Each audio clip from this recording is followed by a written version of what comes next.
Hello, everyone, and welcome to the Brothers Take podcast. My name is Kris. I am joined by my brother Eric, Hello. and we are back in the room this week to, I would say, in one way, it's like it's a very recent thing, but I would imagine for Eric, it's actually we're here to finally talk about Arcane because he's been a lover of the show since season one, and he kept saying that we should watch it. I hadn't watched it.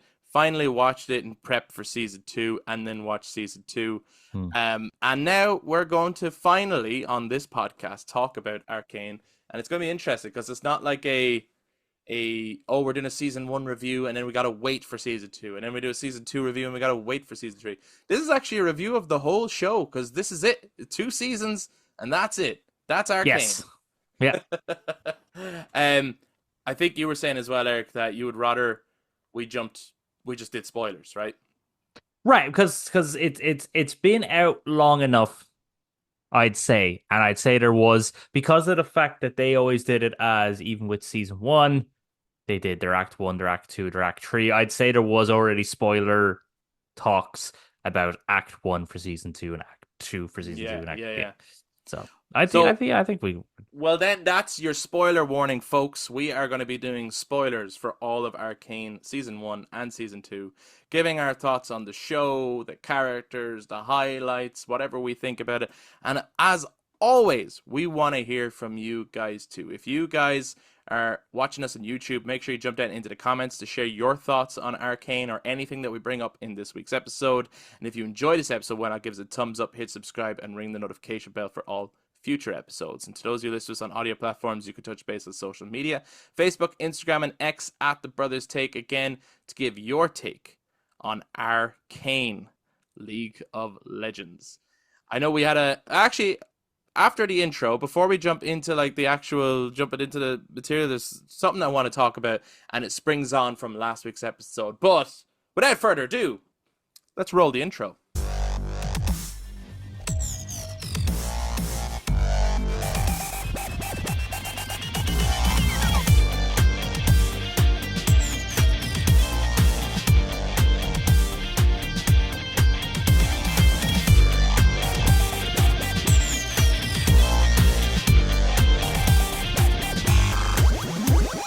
Okay, so last week's episode, for anyone who didn't check it out, myself and Eric did our predictions for the Game Awards, what's going to win in each category. hmm.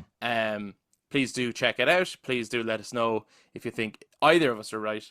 The loser, or the person who gets the least amount of predictions right, will be buying the other person a pizza, and this is going to be ongoing until we get the actual, confirmations from the Game Awards on December 12th. One of the categories was Best Adaptation, and Arcane was in that category, and I was mad. Not because Arcane is not a good show. Let me say it for the record, Arcane is an incredible show. Absolutely amazing. But I felt it shouldn't be there because it wasn't actually finished at time of posting the nominees. And I was like, how the fuck can that be considered for this year? There's lots of games that don't get considered after a certain cutoff date. So how the hell could Arcane be considered? Is it based on just Act 1? Or what's the story? So yeah, I still feel that way. I still That's fair. feel That's after okay. finishing it that I still feel Arcane could have been maybe in next year, or maybe the whole best adaptation thing should just fuck off because all of these shows are going to get awards in TV show awards anyway. And I guarantee you there won't be video games at any of those saying best adaptation of a TV show. Right, yeah. So why would you do the reverse? So I still feel that way. Maybe other people feel differently. I do think, having watched all of Arcane, that as far as adaptation goes, and maybe I'm wrong, I personally have not played League of Legends. So League of Legends players, please tell me if I'm way off. I do feel like if you watched Fallout and you were like, oh, I really enjoyed that, I'd like to play the game of that, and then you played the game of Fallout, especially 3 or 4, you would probably be like, yeah, that was quite like the show. I enjoyed that. I wonder if you watched Arcane, which is incredible, absolutely incredible, and then said, I'd like to play the game of that, would you feel the same way? No. I actually, once I finished season two, I was like, Yeah. you know what I should do? Yeah. Because I tend to do this with a lot of stuff, is a bit of research. So I decided to do some research into League of Legends. Hmm. Yeah, it's it's really not the same. There's 140 champions to choose from. Yeah, you and your teammates, you choose your own champions, and then you're on a battlefield and you fight against the other team and you have to like destroy their base. But I wonder if, like, okay, so obviously, yeah, But the experience is not. on a Is lower scale, is the it lore still is there though? it's very close. Okay. Really, it's Okay. ridiculous. Like it's ridiculously like yeah, that is that like you know what I mean? Like Vi again, we already said this was spoiler talk. So Vi becoming an enforcer in season two. Hmm. That's what she's known as. She's the Vi, the enforcer in the Piltover gear with the Hex Tech gloves. Okay. Okay. So so anyone who's a fan of League of Legends watching Arcane can probably predict that's where she's going to that's what she's going to become Right. as the Yeah. show goes on. And it does say as well that she's from originally from the city of Zon. Okay. So a lot of it, very much, even like Jace is known as the Man of Progress, who's like the founder of Hex Tech, and Hex Hmm. Tech is a thing in it. He has the big hammer. Caitlyn is the best shot in Piltover as Piltover Sheriff. So Blah it blah is. blah. It is lore accurate, It's very lore accurate. but the gameplay to League of Legends maybe doesn't match the gritty tone of the show. No, Yeah. no, it's very kind of cartoony in its design. In Really. that sense, I suppose what I want to ask before we start jumping into the actual show itself is, do you think Arcane, and I'm sure people, different people have different opinions on this, but do you think, obviously, neither of us would deny that Arcane is an incredible show. Hmm. Is it a good adaptation? Uh yeah, I don't know. I think when the first time they did best adaptation and it was there was Arcane, there was like Sonic, there was Edge Runners, and I think at that time I said Arcane is the better show. But Hmm. for me personally, I thought Cyberpunk Edge Runners was the better adaptation. Yeah. Because I think if you watch that show and then play the game, you are going to get that experience that they sell to you. While yes, with our if you watch Arcane and then went, wow, I really like this and know nothing of League of Legends, go to play that, like, you are going to be like, this is nothing like the show at all. Yeah, yeah. Um, so in that sense, they have the lore, but it's almost like the Resident Evil movie adaptations where it's like yeah, it's like it's Resident Evil, but if you play the game and watch the movies, you are getting a very different experience. Yeah, yeah, yeah. So I think Arcane is under the same context. Only the The benefit, I difference here suppose. is Arcane is better. Yes, Arcane is actually really good, and I suppose if you also Yeah. enjoy League of Legends, well, hey, you can Hey, enjoy it twice as much. yes, yeah, yeah, yeah. That's true. That's true. Well, either way, whatever happens at this year's Game Awards in terms of best adaptation, Ella is it Ella Purnell? Is that her name? Mm-hmm.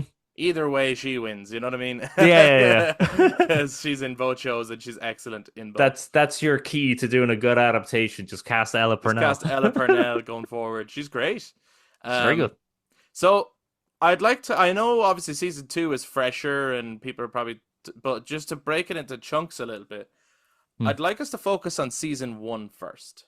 Yeah, finally. Fuck's sake. Yeah, yeah, yeah. Because you've probably been waiting to talk about this a long time. I said watch that since the year it came out. What was it, 2020, 2021 when it came out? Something like that. Yeah, Yeah, and I was like, hey guys, you should watch this. It's amazing. yeah. You're right. It is amazing. Yeah, I Have you know. watched Squid Game yet? Shut up. That's gonna be my that's gonna be my counter. Well, season two of Squid Game is coming out this Yeah, December. I'll have So this that's December. that's your Okay, chance I'll have to watch season one then, and to the then. catch up on that one. But But yeah, did you and Adam do a spoiler take on spoiler cast on Squid Game? no, I don't think Adam watched it.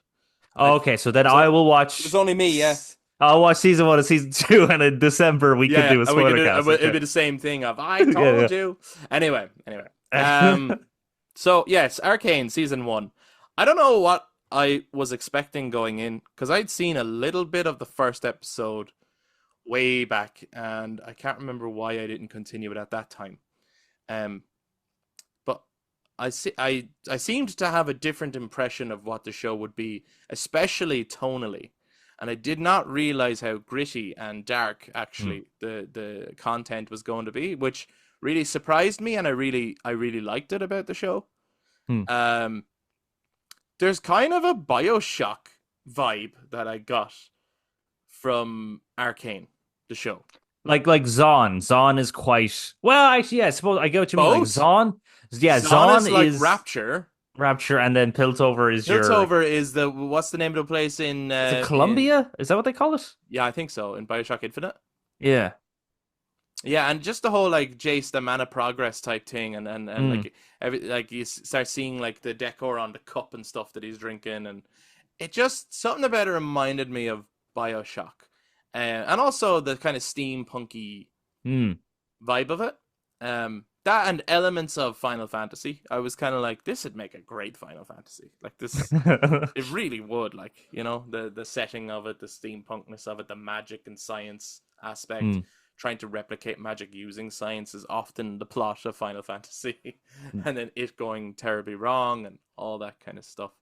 Um, what was like your initial like what is it about season 1 that you liked so much?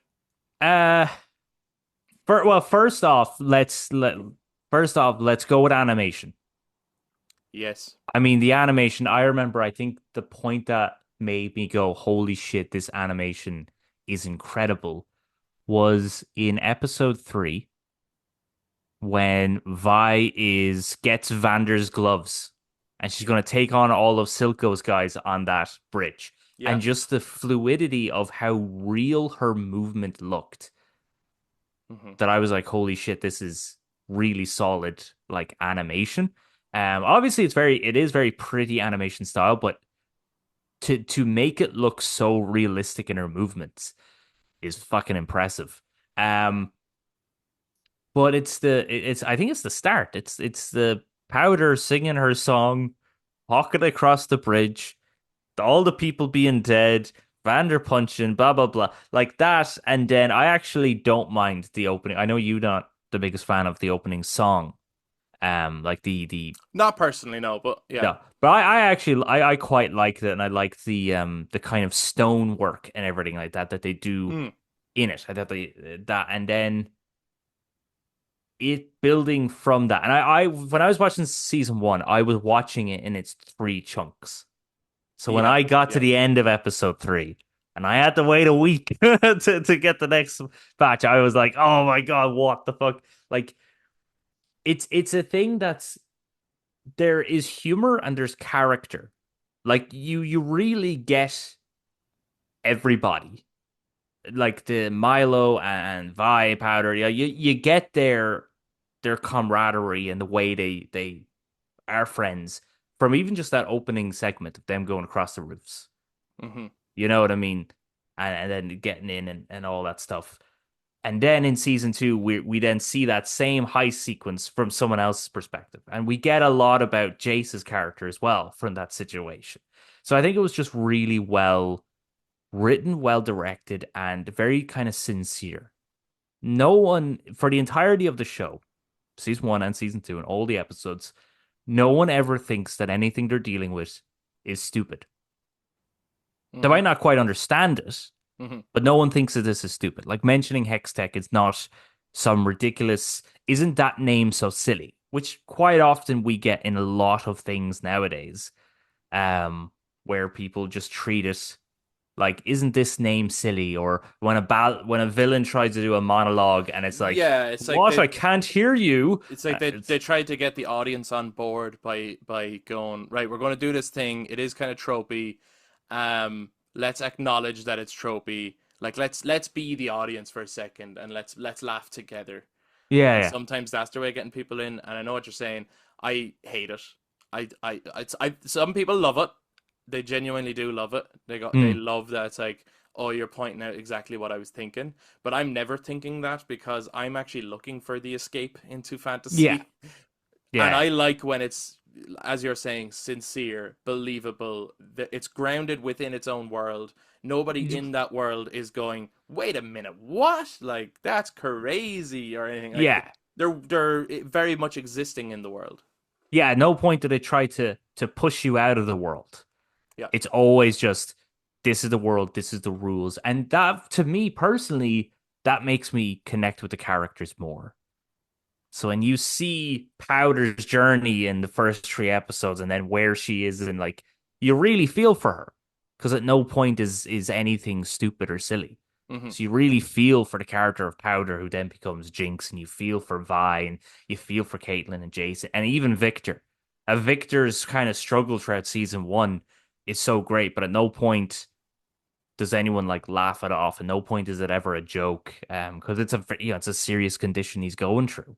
Yeah. Yeah. So by having that groundedness in this fantasy world, it just drags you in. And I think that's why I found that a lot of animated projects have been better to me in recent years. So Arcane, of course, being one of them, is because I think that like when people are creating something that is animated, that's for an adult audience, they almost have to really sell it to you. So at no point do they ever really take the piss out of the world that they're building because they're like, no, no, no, this is this is serious and sincere. Even if you with Spider Verse, even its jokes are quite grounded within its own Oh, universe. yeah, yeah. Like, the humor in Spider-Verse movies really works. Yeah, so Yeah. you get sucked in, and they're so like because they must be like, we need to sell this, so they just put that little bit more heart, I suppose, into it. And Arcane, you could definitely tell there's heart and soul put into this. Oh, and it's a pure labor of love. I mean, Mm, the art style is very original. I think you're bang on when you say like one of the highlights of the show is the animation. I think it's mm. absolutely incredible. And sometimes they even do things where they use different animation styles within it, much like Yes. Spider-Verse actually.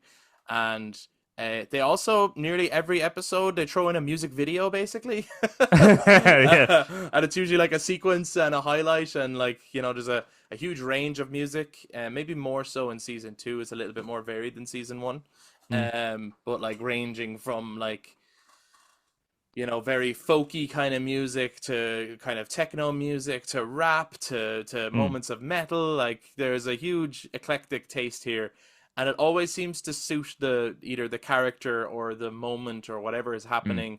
And the show's own original score, I have to say, is absolutely gorgeous and at many times quite tear jerky. I didn't cry, but I bet you did.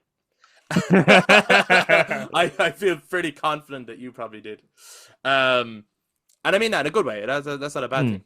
Um, I think, and just staying on season one for the moment, but mm, looking at it the light of like the whole show, I personally feel that the first three episodes is the best. mm. And I love a lot of what comes next, and there's loads of really cool story arcs and stuff. But man, it's hard to top those first three episodes because the ending of episode three is gut wrenching. Like Mm. it's just done so well. And even if you predicted what was going to happen, or you kind of were like, well, I see where this is going, it's still executed incredibly well. The monkey thing with the symbols that it keeps flashing back to and back to and back to and showing each individual kill, Mm.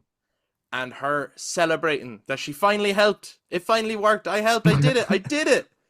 And then getting fucking smacked in the face by Vi, Yeah. who's like, "You fucker! Like you, what did you do?"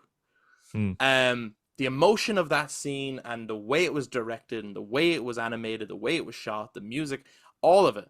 There was such fucking incredible drama that I was like, it was after that one when I went, okay, Arcane's incredible. This is fucking incredible. Mm.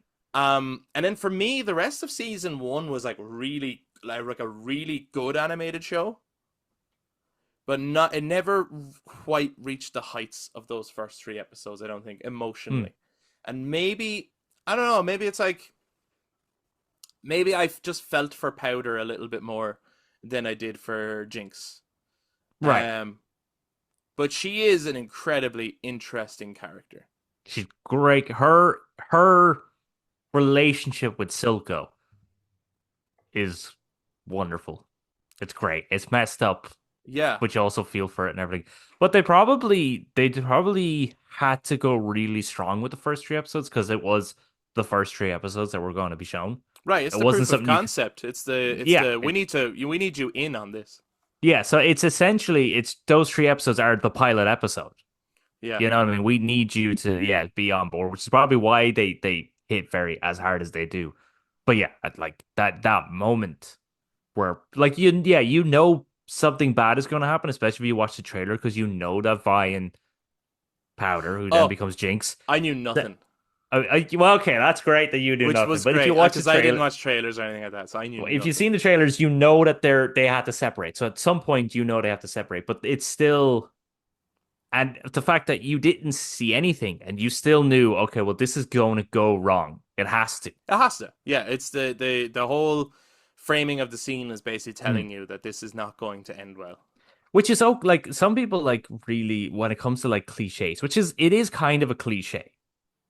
Like nothing ever works for her, so obviously she's going to do something that's going to work, and it's either going to go wrong or it's going to go right. It's really the only two outcomes for that Yeah. character arc at that point.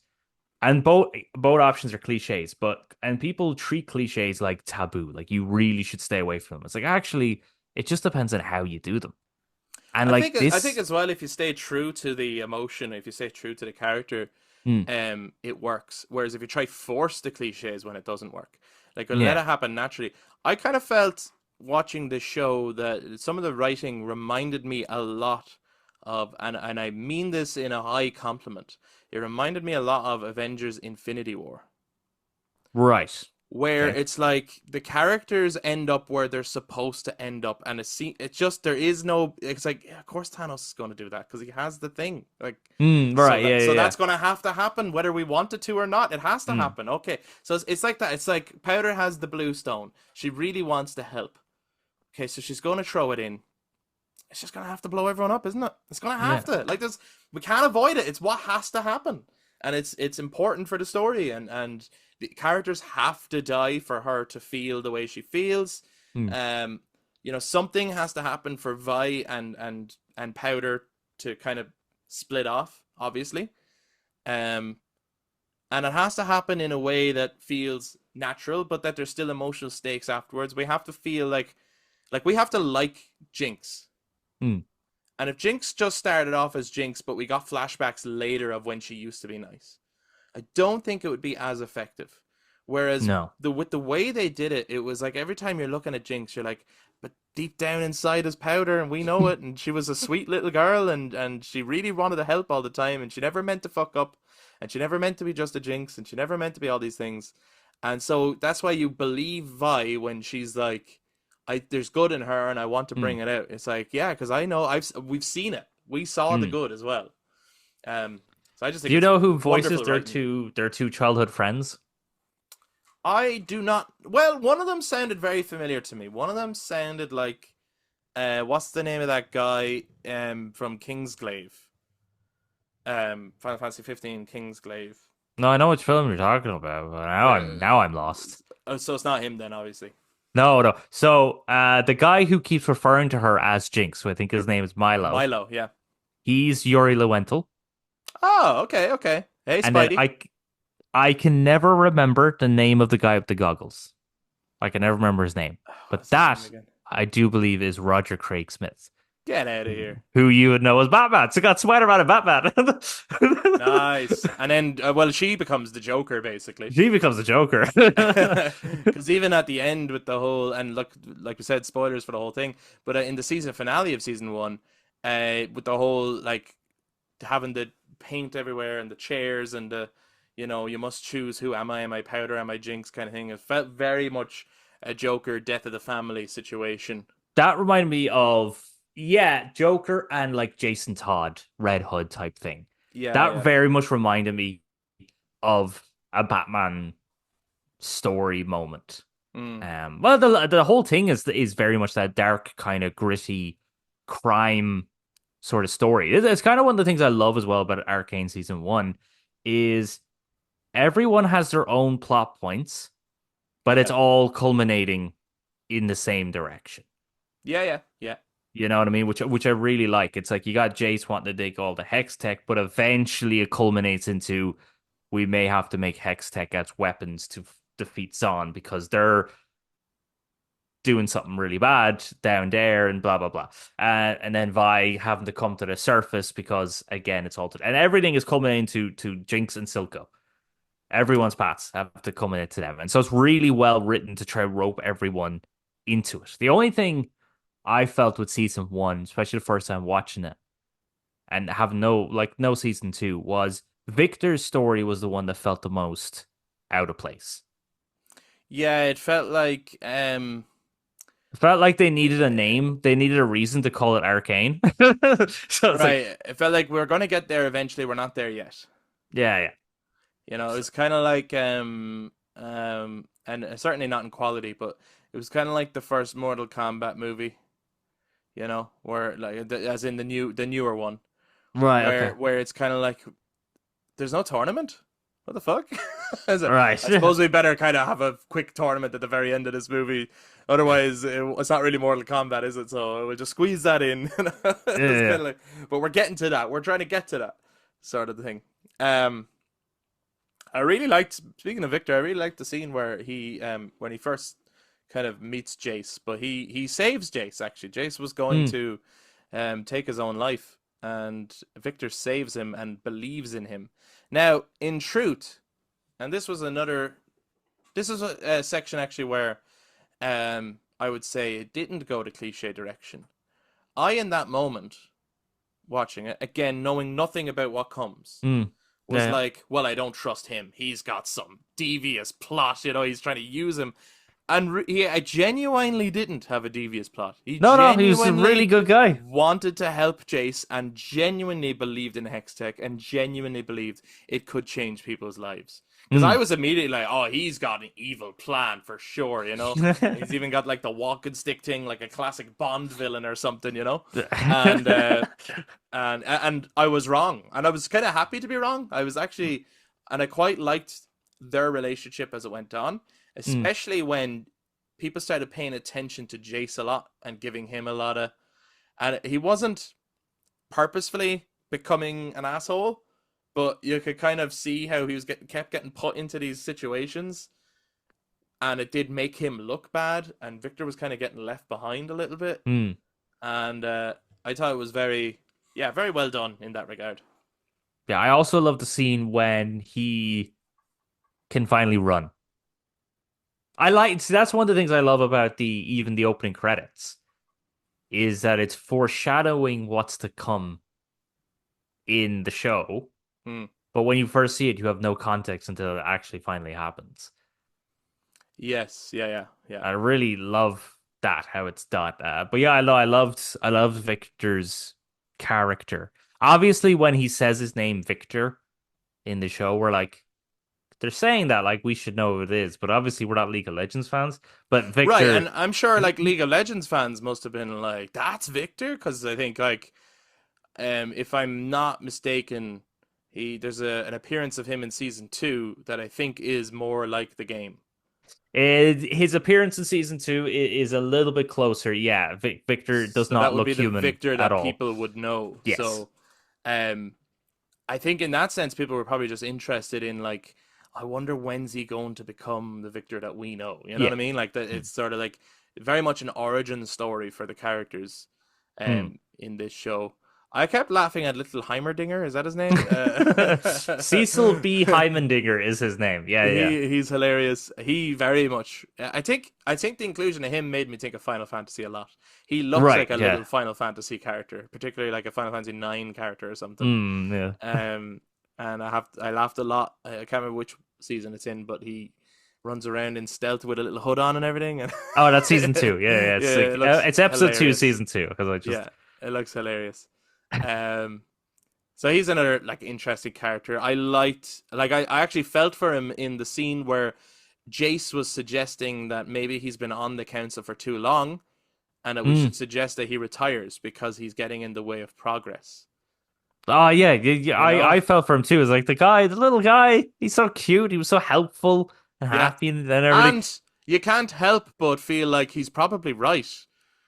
Um, Right, because he was there. He saw the power of magic. He saw the calamity that magic can bring. He's yeah. warning Jason Victor against it.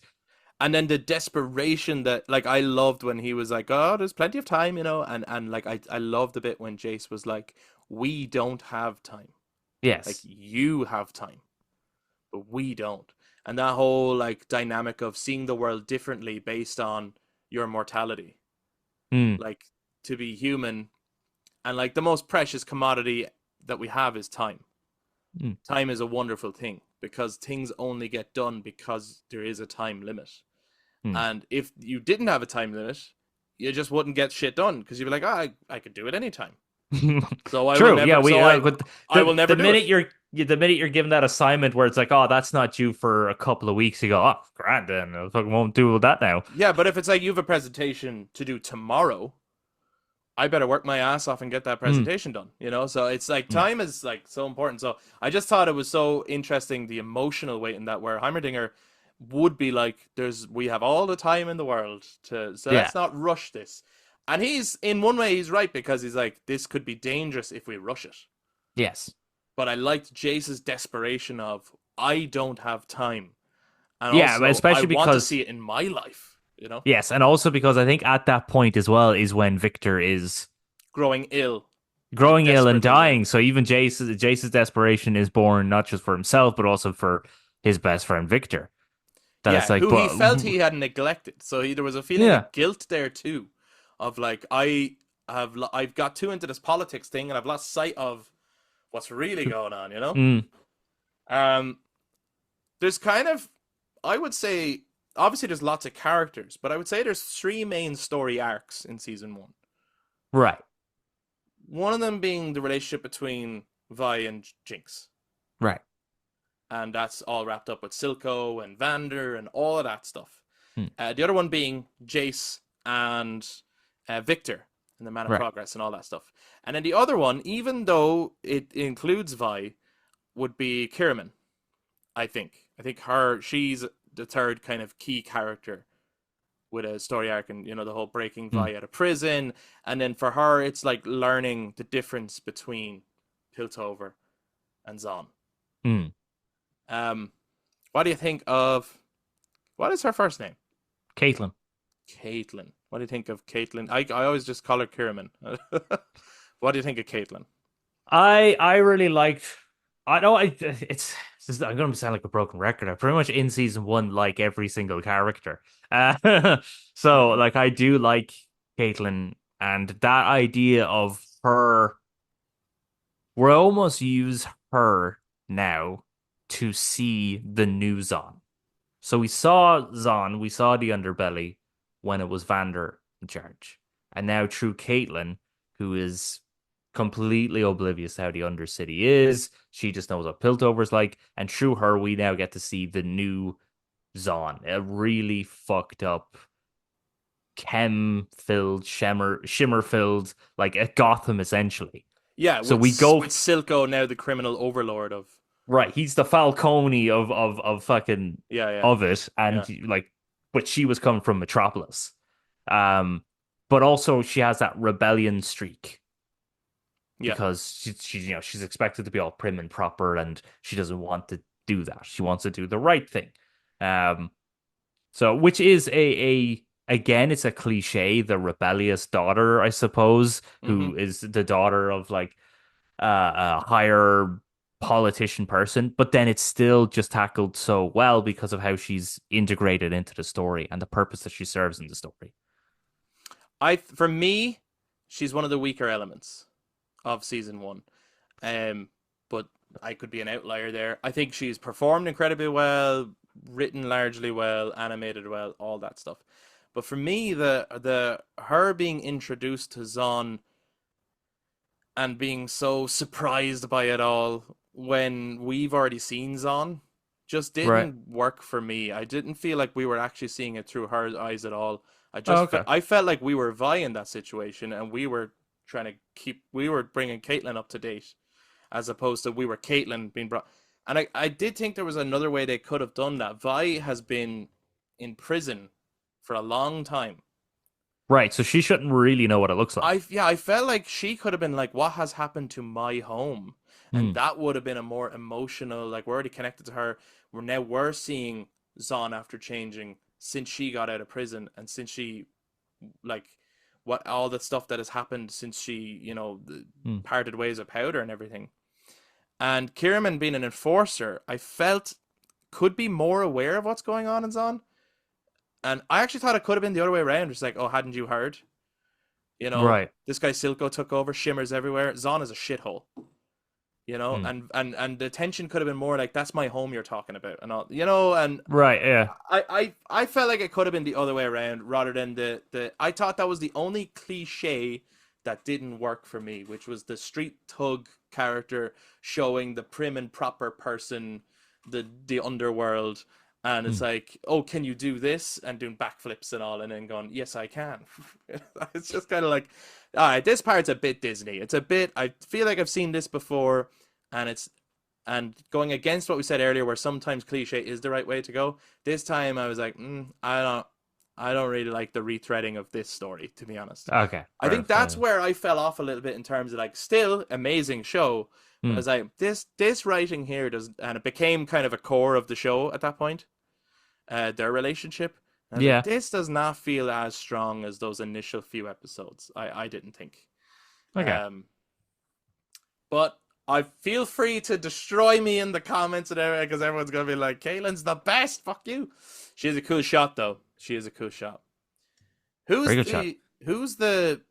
the person who does the voice of, and she's the most amazing voice ever, and she was like captain of the enforcers. Like, she dies in like the first three episodes, I think, but she's so fucking Yeah. cool. I love her. I Oh, just I love her can't. voice. Unfortunately, I can't pronounce her name. But yes, she should. Her voice is She incredible.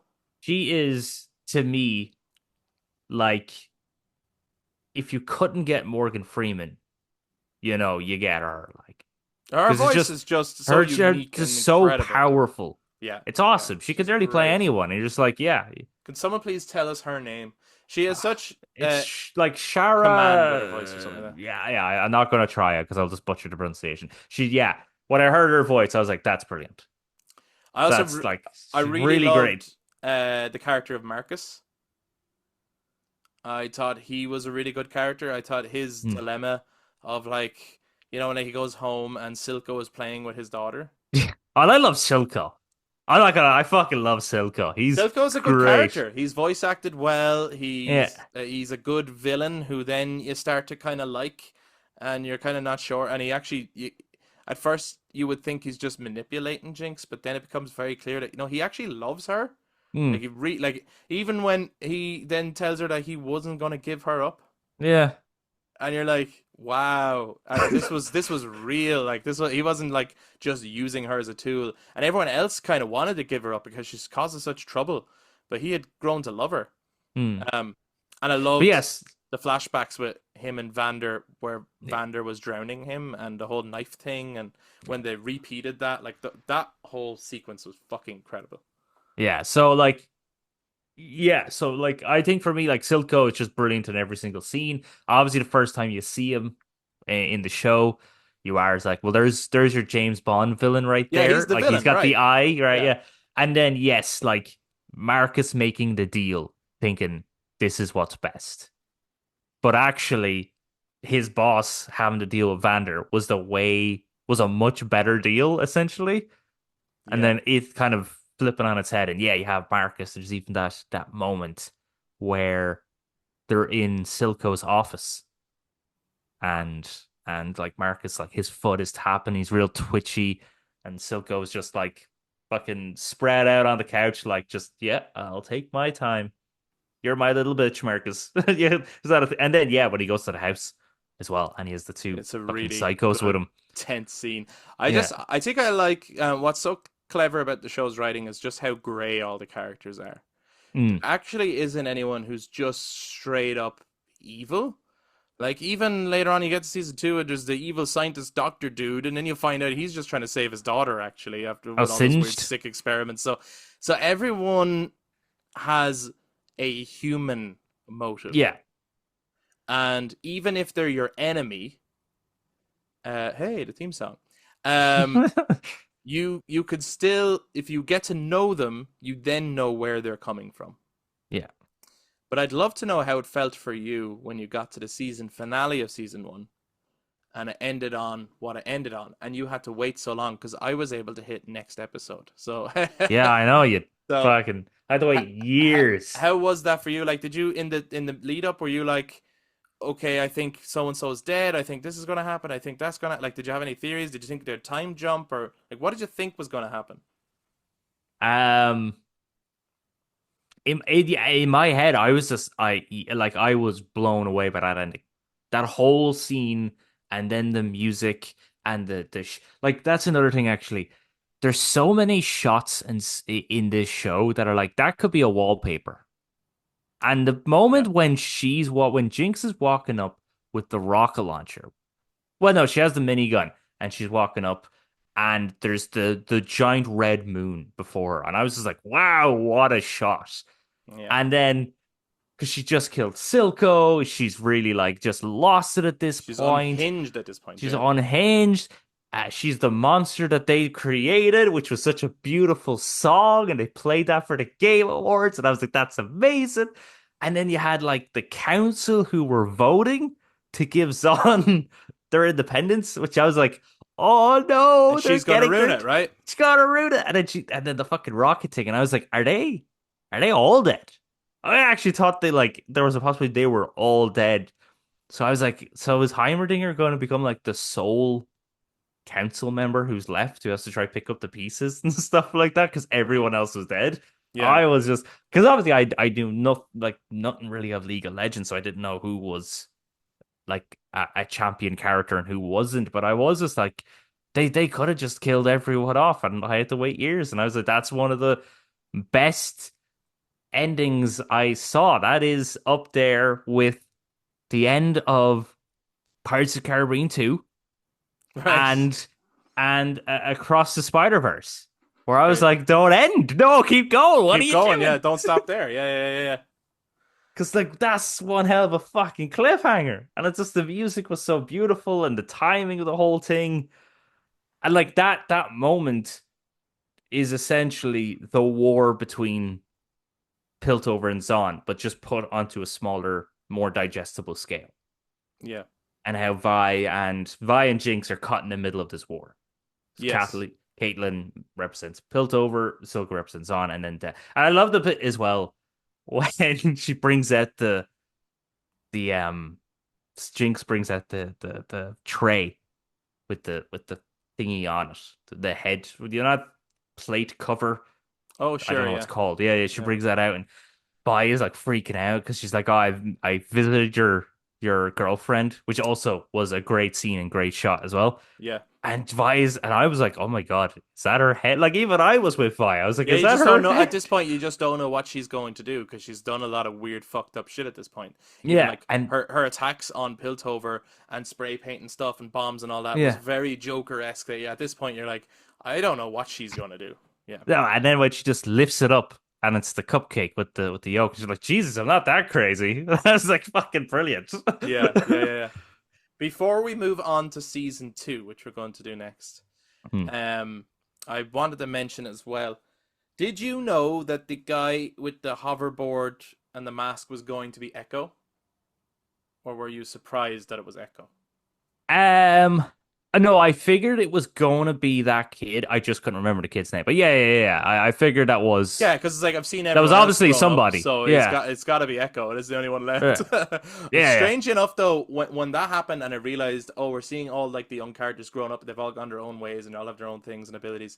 I was really reminded of, and this will mean nothing to anyone else, but me and you had our own like superhero series when we were younger, Right. characters and dotted out their stories and stuff, and that really reminded me of it actually.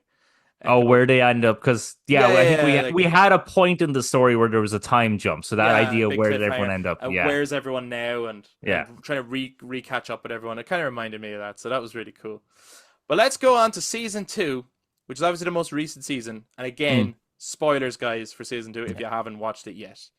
Um, so we get to pick up from exactly where it left off. It doesn't time jump at all, No. and see how many people died in the council, how many people are alive, and that Jinx becomes public enemy number one of Piltover.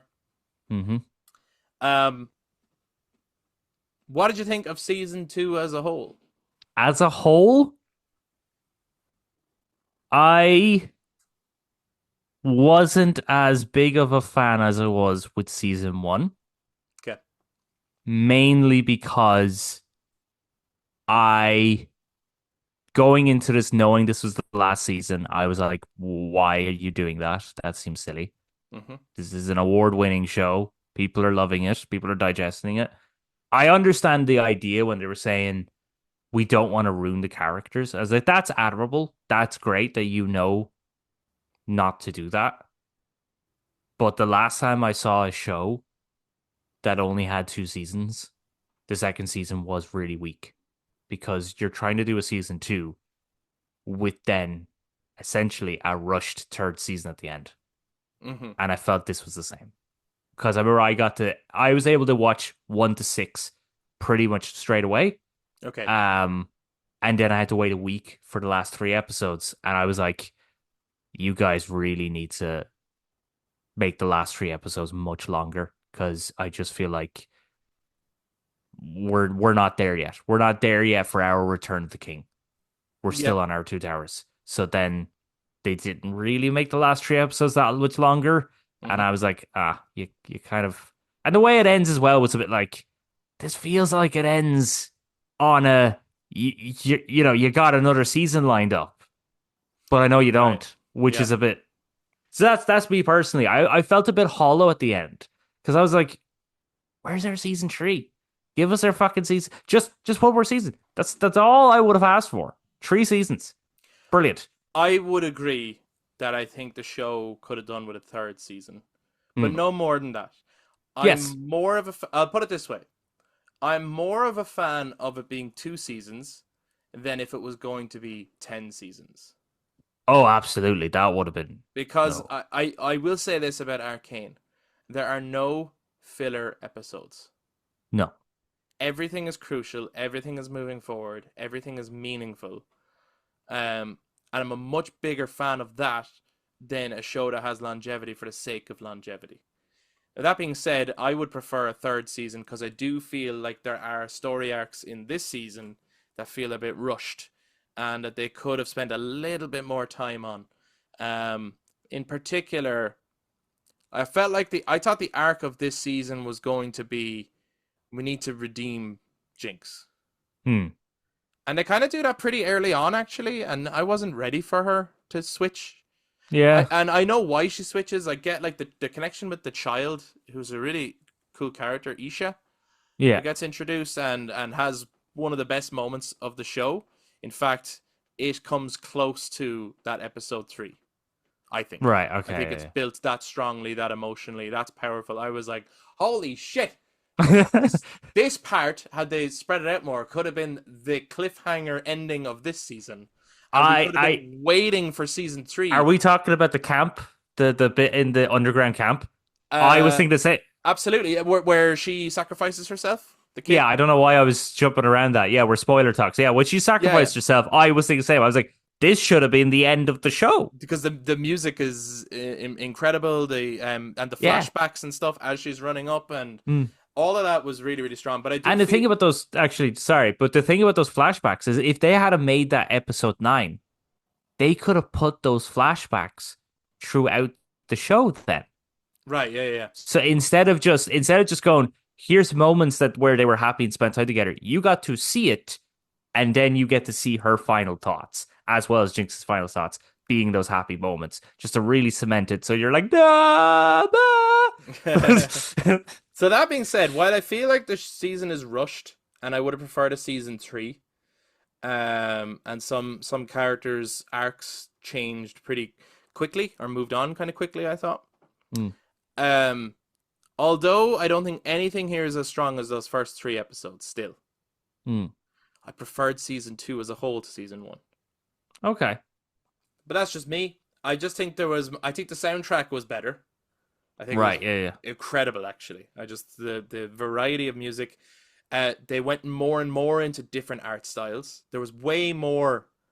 Like the first season had lots of it, but there was even more moments of that's a fucking wallpaper, that's a fucking Right. screensaver, Yeah. Yeah. that's a Yeah. like absolutely just gorgeous to look at. The performances again continued to be amazing, and there was just certain character arcs that, and again, this is why I definitely wanted a third season because man, that episode where um Echo is in heaven All and right. Yes. Jace is in hell in Yes. terms of um like they're in a parallel timeline or they're in alternative futures and stuff like that. Mm. And Heimerdinger gets to play a Bob Dylan themed song for everyone. The times they are changing. It's fucking incredible. But what Jace goes through and the way that's delivered and shot, juxtaposed with what Echo is going through, Mm.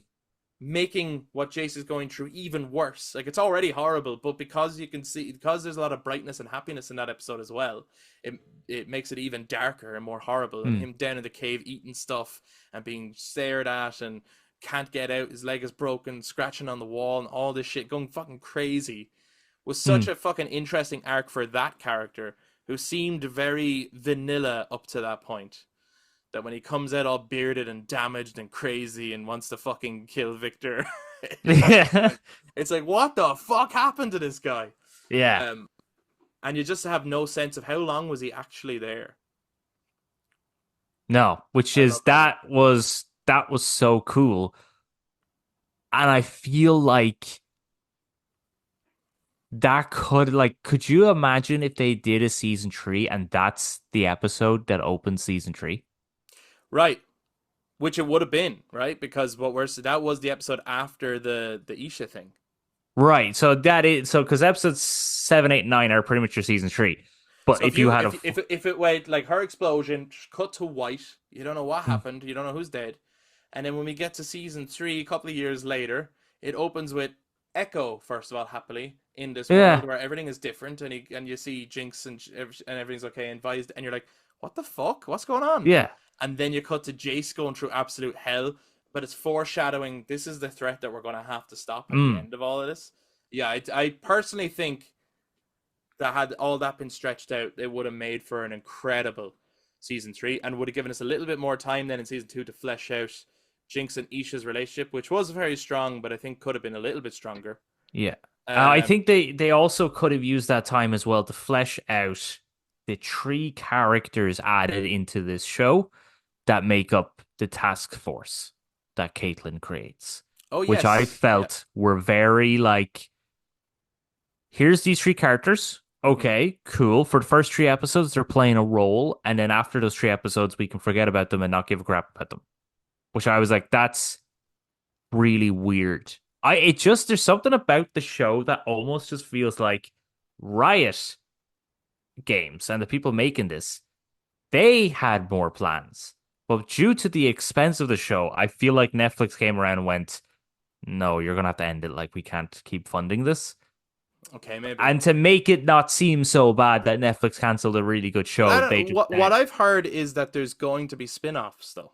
I heard that too. So Yes. what I think is that the creators of the show felt like we could stretch this out into another season, or we could wrap this up now. And work So on the other stuff. that's what we want to do. No, I don't Hmm. think they're going to work on the other stuff. Oh. Personally, I could be wrong. I feel like this is Netflix going, but we want more. Like this is going to be like when Stranger Things 5 ends, Right. Okay. right? You think Netflix, whether the Duffer Brothers are involved or not, you think Netflix is not going to try and make something out of Stranger Things after that? Right, Of maybe. fucking course they are. They'll fucking hire anyone to be like, can you make a spin-off show of Stranger Things? Like, of course they will. And that's when it'll start getting milked and feel like, oh god, here we go again. Like I'm sure there'll be spin-offs from Arcane. Maybe they'll be as good. Maybe they won't. We'll have to wait and see. But yeah, I just think I don't think it's Netflix. I think they want more. Well, they'd be stupid if they didn't want more, but I just feel like the show I like even afterwards I was thinking to myself, you know what, this brings me back to Avatar The Last Airbender, which Right. has 3 seasons and it's so perfectly planned out. And even though you might think to yourself, this episode felt a bit filler, turns out it's not.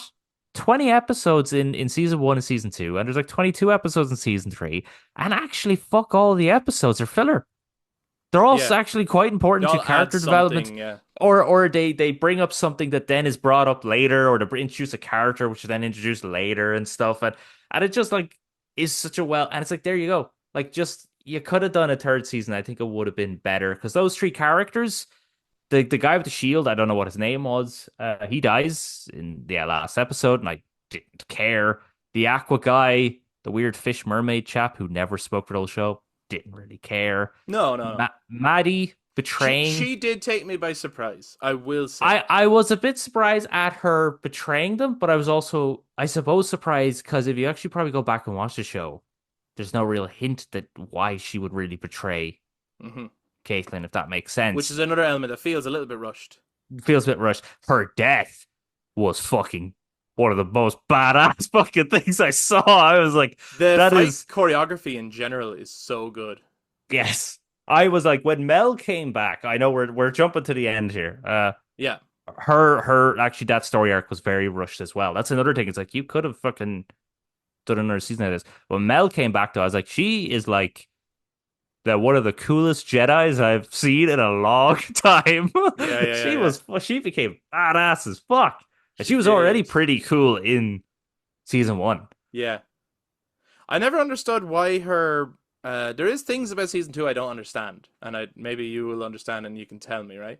One of them Mm. is I actually still to this day don't understand why her mother is just crying. Like I was like I thought she was with Piltover, and now she wants to fucking destroy Piltover, um, to Mm. immortalize her army. I got a bit confused. Well, Is she Achilles?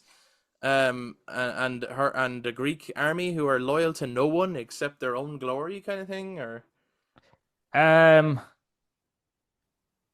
so well, obviously she has a big problem with the Black Rose. So originally she wanted Hex Tech, but then I suppose she saw what Victor could do and thought to herself, well, this is way better. If I can make an army of immortals, Black Rose can't deal anything. But Noxus is is an empire. It's a very brutal empire yeah, that's spreading across. I think it's Shamura and Enonia. I think are the two continents that they're spreading across in the world of Runeterra.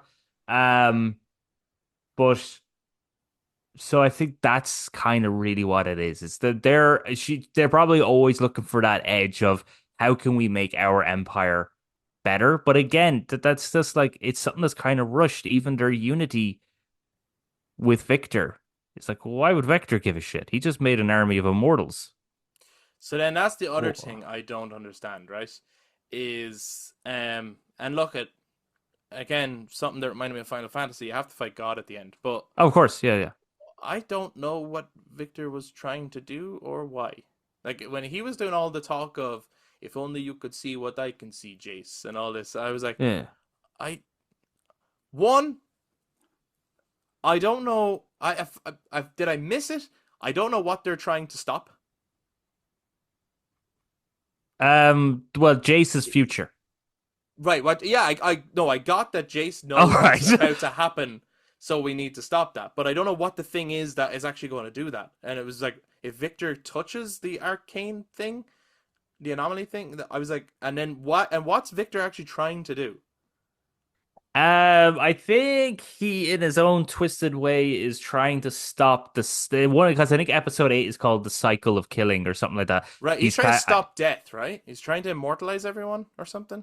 I think so, which is in its own robotic way. If you make everyone a slave to you, take away their free will, they can't kill, can they? Right. So is that what he was trying to do? He was trying to I think take that's away what, free again, will? I don't think it's as explained that well, Yeah. which is where it's very Like, rushed. I did get from the performance area, I totally understand that in Victor's mind, he's trying to save the world. Yes. So he's not out and out evil. But what he's doing is obviously bad Mm, because Jace has seen what the result of it is. So I yes. also get why Jace was trying to stop Victor. Mm, And that these two friends who had, worked on this their whole life had come to an impasse and a disagreement about how it should be used, basically. which is But I like just didn't Jack Shepherd and John Locke from Lost. Kinda, yeah, but I just Yeah, didn't yeah. fully get what Victor actually wanted. And when he was saying all these Dr. Manhattan type things, I was just like, I don't know what you're talking about. Maybe I'm not supposed to, and you're like a higher form of consciousness that I can't understand. But Maybe. I don't even know what you're trying to get Chase to understand. Like when he was saying, if you could only see things the way I see them, and I'm like, what are you talking about? What see Well, what the way you see them? I don't know what you're so I think talking about. he so another key aspect of Victor from the game. So he does look a bit different to how he is in the game. In the game, Right. he's replaced pretty much all organic parts with robotic parts, and he's all about the Okay. next step of evolution. So I Mm-hmm. think that's also what he was trying to do was bring everyone into the next step of evolution, which would then create peace across the world, but also evidently take away free will. But it's an area where I just think they rushed it. They rushed They that tried part to get to they a finale. yeah, so they rushed Yeah, the I'll finale, which agree. was with Black Rose and with Victor. That was all rushed. Mm-hmm. But the rest of the season, I think, was well paced, which is then what annoyed me after Ish's sacrifice, because I was like, we have 3 episodes and we have some shit to wrap up here, and I don't think we have enough time. Yeah, And I in know. my personal opinion, we don't. I We don't didn't. disagree with you, and I would agree that it needed a season three, and only a season three would have been enough. Yep. Um, and while I think a lot of it was rushed, and I still don't fully understand exactly what the stakes were or what the motive. I understood the stakes. I didn't understand the motive Mm. completely. While I didn't understand any of that, everything I saw was fucking epic. So I still enjoyed it. It's only when I start Right, to yeah. think about it where I go, oh, that's a bit problematic, and I don't really get that. And maybe it's on me. And if people want to like tell us what was actually going on, and you idiot, you missed this bit, and it's so clear what he's feel Yeah. free. Like I don't mind. Um, but yeah, Yeah, I'd say yeah, yeah, because I think my biggest issues with it does actually come out of a place of love, which is essentially I wanted more. yeah, yeah, That's like my issue is just actually I really like this, and if you could make one more, please, that would have been class. yeah, Rather than it, because I watched episode 1 and 2 again, just before I came on for recording, and like again, you were talking about how there's so many shots that look like they should be like wallpapers or like there's so many animation styles and like Cassandra Kiriman's funeral scene where amazing. like she's in color and Caitlin's in color and Vi's in color, but everything else is all Black sketchy and and white and like black and sketchy, white and yeah, is just like that was artistically beautiful. yeah, The state her father in, who then doesn't play much of a role later on, which is unfortunate considering his daughter becomes a dictator. Um, like I loved when he walked in with the kind of dressing gown. He just seemed like a mess. yeah. Because I liked him and see, I know he doesn't play much of a role, but I liked him in season 1. He was But like that's the why, like, it's mediator. all that kind of stuff is like why the show deserves any awards and accolades it's gonna get. Mm, It's a pure work of art, really. yeah. Um, and I suppose going back to the conversation at the very start of this episode, it's like I think it deserves the awards. It's just that should it be eligible for the Game Awards this particular time around? I'm not so sure. Mm, right. But any awards that it's going to get at any other award shows anyway, I'm like, yes, give them their flowers. It's fucking incredible. They've done amazing work. And performances as well. What did Mm, you think of the return of Vander as the Beast? right. So, a lot of people probably may have saw this coming as he is based on the champion, the League of Legends champion known as Warwick, who's a giant chem fueled wolf creature who's the beast of Zon. Obviously I didn't know that when I was watching the show, but I could see it coming, I think. The more we were seeing those after clips of Singed working on something, Mm-hmm. eventually got to the point where it's like, oh, Vander's going to come back as a big beast. And Oh, I cool. I did liked it. not catch that at all. It's only when I saw the beast that I was like, that looks kind of familiar. There's something about his Uh, face that look. So I did think it was Vander before Jinx did, right. Yeah. Yeah. but not when Cerberus was being dissected or anything like that. No. I At think all for those me, it points, was I was when like, I I don't saw know the, what's I going think it's on. when I saw the body, when I saw the body kind of in its crucified state. Oh, I sure, think it yeah, went. I yeah, think that's when I thought Vander, which I really see. I really like that. And that's something that kind of, they gave it its due time because he's in like 2 or 3 episodes. So they gave it its due pacing where it's like that's really nice in yeah, comparison to again the Strike Force that we're not really given enough time. yeah. Um but I like that, and I like that we got to see Vander in his human form as well as is it Bobo? Is that his name? What's the name of the guy who runs the thrift shop? Oh, I can't remember, but yeah, Bozo or something? Is it? Echo loves him, right? Echo, yeah, and then we had like nice Silco, and we had a Vi and Jinx's mother. Like I liked all that stuff. That was pretty cool. Yeah. Um, but my God, was Vander Beast Vander a fucking savage, especially in the prison break scene. That scene was so cool. The music there was incredible. I was just like, oh, I'm looking this up on Spotify immediately. Adding this, like, the soundtrack to the show is great. Um, but yeah, I thought he was really cool, and I thought it was cool that there was now some sort of emotional crutch, to bring Jinx and Vi together. The only thing is, um, I felt that Jinx came around too quickly. You know what I mean? Like I Right, felt yeah, like yeah. I felt like the show relieved Jinx's all the stuff that she had done too early a little bit. Mm. And then I was like, and I fucking loved the scene where she's trying to end her life and Echo But keeps reversing time as quickly as he can. He's only got 4 seconds each time to try and say the right thing to get her to eh. stop. That scene was incredible. Like that was so so good. And also Which is him using that as the one gimmick to actually like get to do the thing to save the world and all that stuff. Um which is his ability from I from kind uh of started guessing that then as soon as he started doing that as a thing that he had, I was like, is this show a whole origin show for basically all of the characters' outfits and abilities in the show or in the game? mm. Um, but yeah, did you think that they earned Jinx's redemption in this show? uh I felt like because the little girl came along, it just happened. Right. Yeah, like again, this is a thing where they could have done a bit more. I was actually first expecting her to, especially because it's in the opening credits, her waving the flag. And people were becoming these Jinxites or whatever, Jinxonians, whatever you want to call Yes, them. yeah, yeah, they look up to her I, as a hero at that point. yeah, I thought she was going to become the next Silco. So, like, if you go back and watch episode 1, it really paints this picture of this season is going to be about Piltover trying to rebuild, and Zaun is in a civil war, Hmm. and then Ambessa is making a play for control, Yeah, in the which I chaos. think in the chaos, which I think would have actually been just a really solid, good show. And Yeah, so Jinx is like the crazy that's going to bring it all together. yeah, And then it ends with and maybe then yes, Xander Vander comes back, and maybe she starts to get brought back, and it's like, oh, she's going to become Powder again, and Vi's going to have her sister and her father, and then the Noxians invade, and then Isha does her thing, so Vi loses her father, and yeah, then yeah, yeah. Powder really becomes Jinx. Like there's no saving her now after that. I thought would have been kind of cool.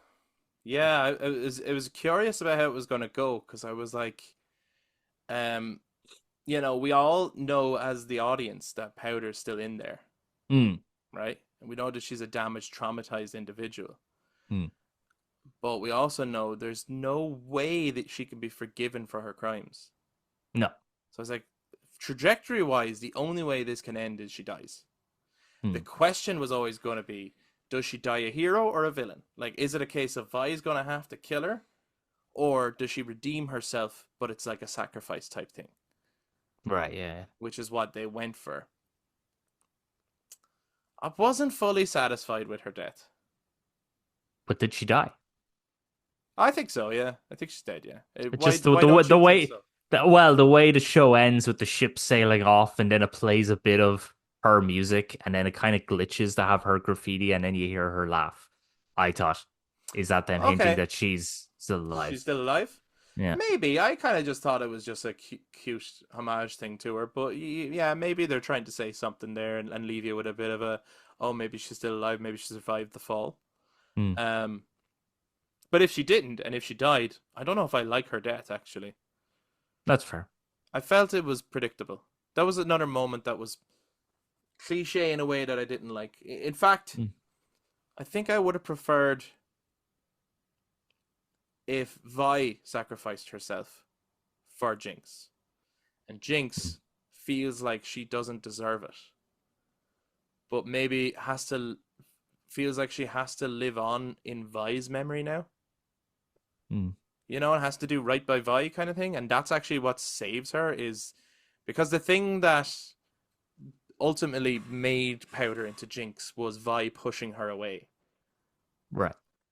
And I thought maybe like an ultimate sacrifice, because they really do love each other and it's complicated and all that. But maybe if Vi sacrificed herself to save Jinx, she would become Powder again, which I felt like would have been her beautiful arc of Hmm. bringing Powder back. Um, yeah, I just think if one of them had to die, Jinx is the obvious one Yeah, true. because of everything she's been through. And I actually just thought, imagine if you redeemed her and she actually lived. It would have been. I don't know. Maybe it wouldn't have worked as well. I just feel like it might have been a more beautiful story. It might have felt a little bit more full circle. Well, they might have been able to pull that off if they, If they had another season if they had another season. to spread it out. Yeah, yeah, absolutely. Because it could have been like you're teasing out her redemption arc in this Hmm. one, and Yeah. then it can finally come full circle in the third season. But speaking of full circle, so did I get it right that Victor gave Jace the uh the thing for the hex tech in the first place? Yes. So it's a time loop. No, Huh? it's not a time loop. In the moment, he says that he tried in all possible, Reality's not to give it to him. no, in all possible realities to see which rune, which heck, which arcane runestone was the right one. It turns out that this one was the right one. The one to do Right with one for what? traveling. To stop him from doing what he was about to do. So Victor goes back in time He to stop his future self. Hence a time loop. kind of because Well, he gives because he gives it no because he gives you know the way there's the shot of him dropping the stone yeah, into young Jace's hands, but yeah, it kind of repeats itself because yeah. it's showing a different rune on each stone. Right, yeah, yeah, yeah. So yes, it is a time loop, It I is a time loop, suppose, yeah. but it's that there's lots of different. Yeah, he does. It's much like Infinity War again. He does the Doctor Strange thing of visiting all the different realities to see the one that works, Right, yeah, okay, fair enough. Yeah. right? But Yeah. but he why I'm saying it's a time loop is because when we meet Victor, he doesn't have magic. And at this point, Jace has already experienced being given the stone by Victor, which comes Right. later, which means Victor will become the mage who goes back in time to give the thing to Jace, which helps Victor become the mage. Therefore, it's the whole Terminator thing all over again, and it's like, how the fuck did this actually start? Which also, it really comes to a case of if Victor's just didn't give Jace the stone, Yeah, none of this would happen. but he has to because he is the thing and has to be stopped, and it's this weird. Yeah. Do you get what I'm saying though? The more you think Yeah. about it, you're like, it's a chicken and egg situation, and you're just like, I don't know how it started, but now it has to keep going, kind of a Yeah. thing, because he has to stop himself somehow. I Um, was thinking to myself, with the more we were seeing the hooded figure in Jace's Nightmare Realm, I was it was like, clearly Victor, right? I was going with two things. I was like, this is either Victor or it's Jace. It's one or the other. Which would you have As in, preferred? Would you have preferred if it was a version of I, I'm himself? I'm happy with either or because either or was the same outcome. It was one of them is going to go back in time to young Jace to give him the means to stop this from happening. Yeah. Yeah, I think that's why it needed a third season too. I think they needed to really hammer home. Like, I think they needed a couple of episodes actually of the future, the world you're Mm, trying to stop. Um, because in the end, that's what the whole show becomes about, and that's why it's yeah, called Arcane. yeah, Um, Now the heart of the show is really the relationship between Vi and Jinx, obviously, yes, but the bigger stakes stuff is that magic shit and the relationship between Jace and Victor. Um, and that aspect felt rushed, I guess, is the thing, isn't it? yeah, and like even like the like while Mel becomes one of the coolest Jedi's I've ever seen, Hmm. the Black Rose, which is an organization or a group or whatever within the lore of League of Legends, is like really feels tacked on, Yeah. and like even like there's a lot of like Noxian generals and stuff that are characters in League of Legends that are champions you could choose that are just not in the show, and I'm like, that's really weird. Like Ambessa was made for the show and then introduced into the game, so it's not like she actually She's existed. badass. She was badass. She was so cool. Yeah, I wouldn't mess But with her. like it's not like she was there since the beginning Yeah, yeah. in comparison to some of the other Noxian characters. So it's like again, it's like there's so many characters they could have pulled and used for a season two and a season three. And like, there's lots of stuff that they could have done that wouldn't have made the characters feel repetitive, I Yeah. suppose. Yeah. Because you're adding in new threats. That again, in saying that, like this, I'm criticizing the show from a place of the fact that I think the show is amazing, and it's just like Yeah, yeah. if you just had it done this one thing, it would have been better. Because like that fight between it's in like the underground ruins, which are also not really ever explained, in episode 3 of season 2, Yeah. and it's the fight between Vi and Jinx Yeah. and Caitlyn and Savannah. What's her name again? The one with the robot arm? I can't remember. Something like that, But I know anyways. who you mean. So, yeah. And then you had like the weird arcane stuff happening, which was affecting things. I like that. That was a fucking awesome, well shot, well cut fight. Like Yeah, that was incredible. class. Incredible. Yeah. And then even when Issa jumped on top and had the gun and could have Yeah. shot Vi, and it's very like it's like they might do it. I don't know what way this is gonna go. Like she very well might.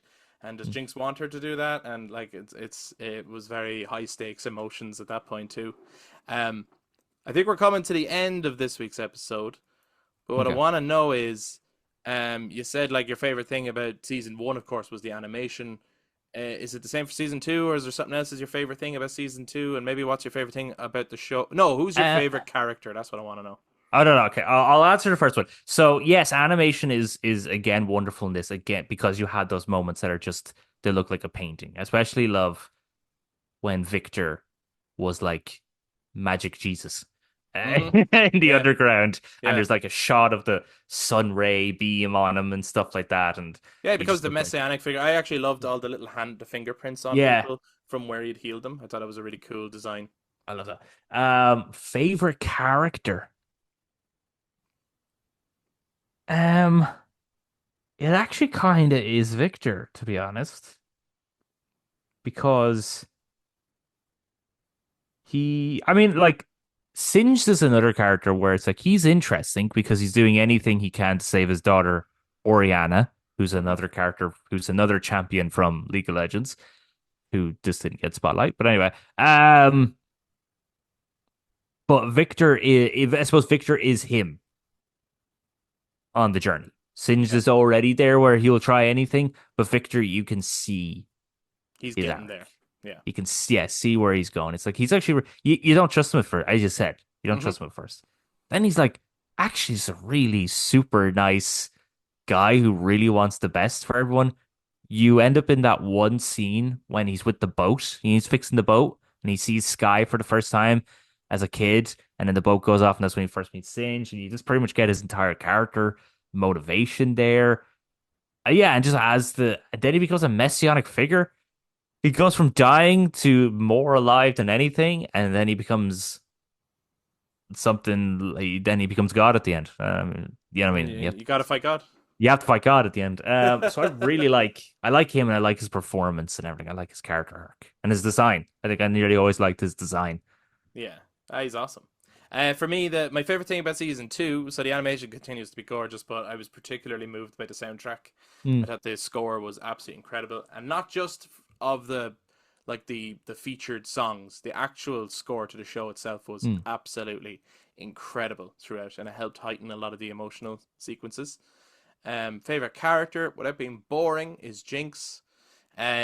She's just incredibly complicated and traumatized, and you can see where she's come from, but at the same time, you're just kind of going, please stop. Please stop doing what you're doing. You're making things so much worse for yourself.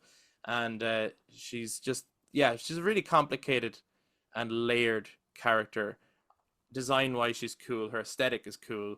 mm, A lot of the soundtrack feels like that's what she listens to.